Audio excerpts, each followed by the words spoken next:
Olá pessoal, tudo bom com vocês? Eu sou o professor Joabson e hoje teremos uma aula de ciências. Hoje nós vamos aprender um pouco mais sobre o solo, que é um importante elemento natural que fornece nutrientes para as plantas e afeta diretamente na produção agrícola, ou seja, na produção de alimentos. Vamos começar? Primeiro, veremos quais são as características do solo, do que ele é formado e como ele é formado. Depois veremos a classificação do solo, quais são os tipos que nós encontramos. E por último veremos quais são os cuidados que devemos ter com o solo. Bem, das características. O solo é a camada superficial do planeta Terra, ou seja, é como se fosse uma pele que envolve todo o nosso planeta. Ele é formado por pequenas partículas de rocha e também por material orgânico, oriundo da decomposição de plantas e de animais. Também sofre a ação humana e também da natureza.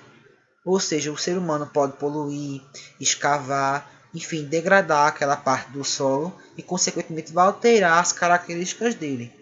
E a natureza, com a força das águas e dos ventos, também altera a superfície do solo. Nessa arte aqui que eu separei para vocês, deixa eu puxar aqui meu apontador. Temos o processo de formação do solo, que ele começa aqui, ó, de maneira primitiva, o solo primitivo. E o que é isso? A maior parte dele é formada apenas de rocha. O que acontece? Aqui na superfície, a ação da natureza com os ventos e a força das águas das chuvas vai alterar essa superfície aqui, quebrando a rocha em pequenas partículas. Essas partículas da rocha vão se misturar com os materiais orgânicos, que são os restos de plantas e de animais, e já vai formar uma fina camada do solo. Depois de um tempo, essa camada de solo ela aumenta, certo? E aqui na superfície já vemos o que? Plantas maiores, gramas e pequenos arbustos, certo? Esse solo eu chamo ele de solo jovem. E depois de um tempo, continuando esse processo da ação da força da natureza com as águas, temos o solo maduro, em que o solo já está formado, correto? E temos muitos nutrientes, muito material orgânico, e esse solo é capaz, né, de fornecer esses nutrientes para árvores. Vemos aqui ó, uma grande árvore com raízes mais profundas, certo? Entenderam? Passamos agora para a classificação do solo. O solo ele é classificado em arenoso, argiloso e umífero.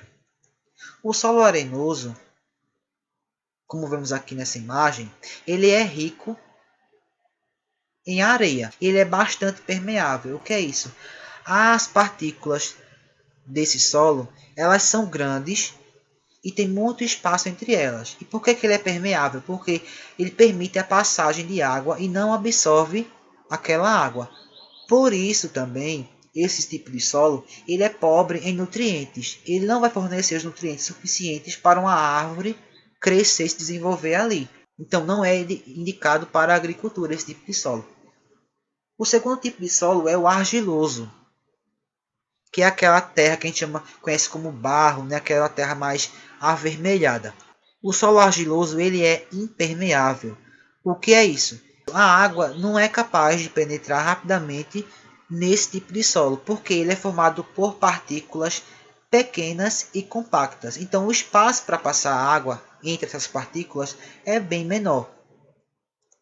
Já esse tipo de solo ele já possui uma grande quantidade de nutrientes. Como vocês podem ver aqui na imagem, ó, já tem algumas gramas, algumas pequenas plantinhas, por conta dos nutrientes que esse solo tem.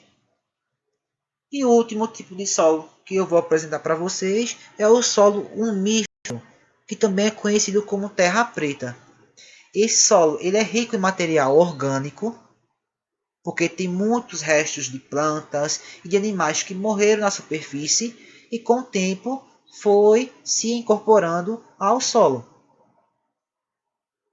Esse solo ele é bastante fértil e também é conhecido como terra preta. Vocês vão ver esse tipo de solo, encontrar ele no chão de florestas, de matas e também em locais onde há agricultura. A terra preta ela é indicada justamente para a agricultura, por conter a riqueza, né, de nutrientes. E quais são os cuidados que devemos ter com o solo? Primeiramente, a reciclagem. Devemos adotar hábitos de reciclagem, coleta seletiva, diminuir a produção de lixo. O local para descartar o lixo deve ser um local adequado. Devemos também substituir o uso de agrotóxicos, que é maléfico ao solo, correto? E devemos evitar também escavações, desmatamento e queimadas. Bem, pessoal, essa foi a aula de hoje. Uma aula bem simples, bem resumida. Obrigado por assistir. Se você gostou, deixa um like aqui no final do vídeo. E é isso. Até a próxima.